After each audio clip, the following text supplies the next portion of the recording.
माता पार्वती ने भगवान शिव को पति के रूप में पाने के लिए 107 जन्मों तक तप किया था। भगवान भोलेनाथ माता पार्वती के कठिन तप से प्रसन्न हुए। उन्होंने 108वें जन्म में पार्वती जी से विवाह रचाया। यही कारण है कि हरियाली तीज का दिन सुहागिनों और कुंवारी कन्याओं के लिए बहुत खास होता है। और सावन का महीना तो महिलाओं के लिए सबसे खास महीना माना जाता है। इस महीने में महिलाएं पूजा पाठ करती हैं और उनकी सभी मनोकामनाएं पूरी होती हैं। सावन के महीने में बहुत सारे त्योहार आते हैं। इस महीने में हरियाली तीज का त्योहार भी आता है, जिसको महिलाएं बड़े ही उत्साह के साथ मनाती हैं। सावन के महीने में चारों तरफ हरियाली ही हरियाली दिखाई देती है। इसलिए तीज के त्योहार को हरितालिका तीज भी कहते हैं। हरितालिका तीज के त्योहार को महिलाएं बड़े ही उत्साहपूर्वक मनाती हैं। हरितालिका तीज का महिलाओं के जीवन में बहुत ही महत्व होता है।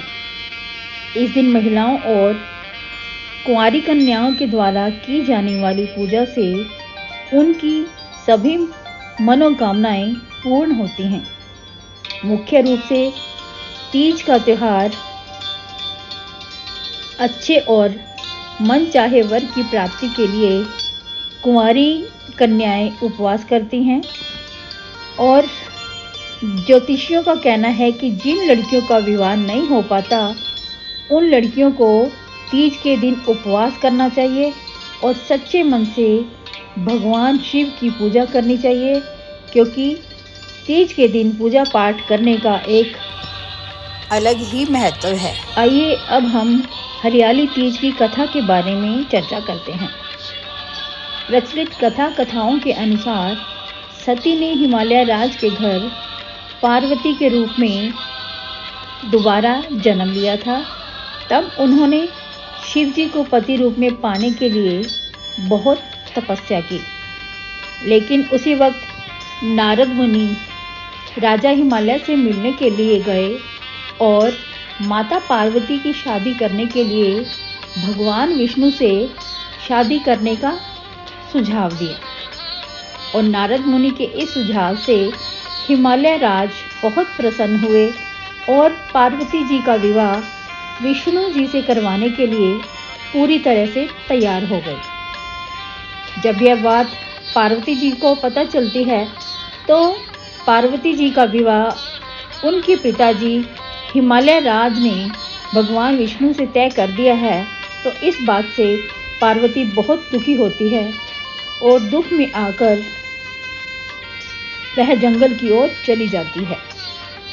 पार्वती वहां पर रेत से शिवलिंग बनाती है और शिव जी को पति रूप में पाने के लिए कई वर्षों तक कठोर तपस्या करती है। पार्वती जी ने तपस्या करते समय अन्न जल सब कुछ त्याग दिया होता है। उस समय पार्वती के सामने कई समस्याएं आती हैं, लेकिन पार्वती जी हार नहीं मानती और कई प्रकार की चुनौतियों का डट कर सामना करती हैं। तभी गिरिराज को अचानक पार्वती जी के गुम होने की खबर मिलती है। तो गिरिराज पार्वती जी को खोजने धरती पाताल एक कर देते हैं, लेकिन पार्वती जी गिरिराज को कहीं नहीं मिलती। उस वक्त माता पार्वती जंगल में एक गुफा के अंदर बैठकर सच्चे मन से शिव जी को पाने की तपस्या कर रही होती हैं।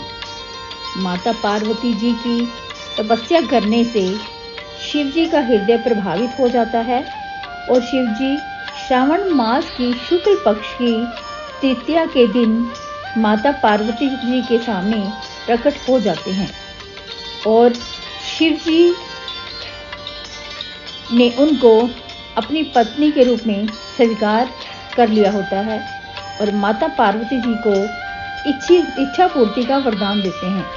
इसके बाद पार्वती जी के पिता जब उनको ढूंढते हुए जंगल की तरफ पहुंचते हैं तो पार्वती जी ने अपने पिताजी के साथ जाने से मना कर दिया होता है और पार्वती जी ने अपने पिताजी के सामने एक शर्त रखी कि मैं आपके साथ तब जाऊंगी जब आप मेरा विवाह शिव जी के साथ करेंगे। तभी उसके पिता हार मानकर पार्वती जी से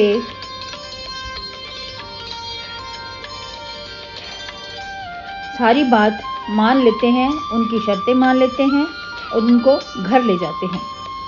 कुछ समय बाद उनके पिताजी पूरे रीति रिवाज के साथ पार्वती जी का विवाह शिव जी के साथ कर देते हैं। श्रावण मास के शुक्ल पक्ष की तृतीया तिथि को शिव जी और माता पार्वती के मिलन का दिन माना जाता है। शिव जी ने इस दिन पार्वती के सच्चे मन से की हुई तपस्या से खुश होकर कहा था कि इस दिन पार्वती जी ने मुझे पाने के लिए सच्चे मन से आराधना करके उपवास किया था। उसी के परिणाम से हम दोनों का विवाह संपन्न हुआ था। आज के बाद जो भी कुंवारी लड़कियां इस उपवास को सच्चे मन से करेंगी उसे मैं इस कन्या के अनुसार अच्छे वर की प्राप्ति का वरदान दूंगा। चाहे स्त्री हो या कुंवारी लड़कियां, उनको पार्वती जी की तरह अचल सुहाग प्राप्ति होगी। इसलिए तीज के दिन सुहागन महिलाएं और कुंवारी कन्याओं के लिए तीज का दिन बहुत ही सौभाग्य का दिन माना जाता है। तीज के त्योहार का सबसे अधिक महत्व महिलाओं के जीवन में होता है। हमारी संस्कृति के अनुसार तीज त्योहार पर्व उत्सव को पूरी तरह से मनाया जाता है। भारतीय धार्मिक संस्कृति के अनुसार 7 वार और 9 त्योहार होते हैं। तीज का त्योहार रंगीली संस्कृति की जान होता है। हमारी परंपराएं हमारे देश के हर प्रांत की अनूठी परंपराओं में धड़कता हुआ नजर आती हैं। हमारी भारतीय संस्कृति तीज का त्योहार दिल होता है। जब तीज के त्योहार में भक्ति भाव में लीन होकर उपवास और आराधना करती हैं तो खुद भगवान धरती में उतरकर हमें आशीर्वाद देने के लिए प्रकट होते हैं। सावन के इस शुभ अवसर से बारिश की रिमझिम के साथ स्नान कर रही धरती पूरी तरह हरी चुनरी ओढ़ रही होती है। सावन का महीना खत्म होते ही हरी भरी धरती की सौगात भादों के हाथों में सौंप दी जाती है। शिव जी और पार्वती के पुनर्मिलन के रूप में इस दिन को यादगार के रूप में मनाया जाता है। तीज के त्योहार लेकर यह मान्यता है कि माता पार्वती जी ने शिव जी को पति के रूप में पाने के लिए 107 बार जन्म लिया था। अतः माता पार्वती के कठोर तपस्या करने की वजह से उनको 108वें जन्म में भगवान शिव को अपने पति के रूप में प्राप्त किया था। तभी से शिव और पार्वती जी के मिलन के इस मान्यता पर तीज का व्रत रखने वाली महिलाओं को माता पार्वती जी खुश होकर उपवास करने वाली महिलाओं को और उनके पतियों को लंबी आयु का वरदान देती हैं। सावन माह में चारों ओर हरियाली फैले होने के कारण इस तीज को हरियाली तीज या फिर हरितालिका तीज भी कहते हैं। तीज का त्योहार भारतीय संस्कृति में बहुत ही प्रचलित है।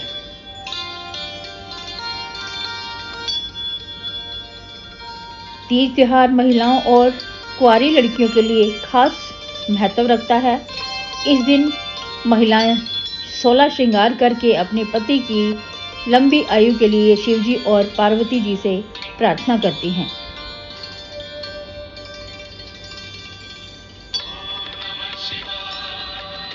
कि उनको भी शिवजी जैसे पति मिले। उम्मीद है आपको ये मेरा आर्टिकल बहुत पसंद आया होगा। अगर आपको यह वीडियो पसंद आई तो आप अपने दोस्तों और रिश्तेदारों में इस वीडियो को ज़रूर शेयर करना, ताकि उन्हें भी तीज की महत्ता के बारे में पता चले कि तीज को हम क्यों सेलिब्रेट करते हैं। और अगर आपने मेरे चैनल को अभी तक सब्सक्राइब नहीं किया तो प्लीज़ आप इसे सब्सक्राइब कर लीजिए, ताकि आने वाली सभी वीडियोस की नोटिफिकेशन आपको मिलती रहे। मिलते हैं अगली ऐसी किसी वीडियो के साथ। तब तक के लिए राधे राधे, हरे कृष्ण।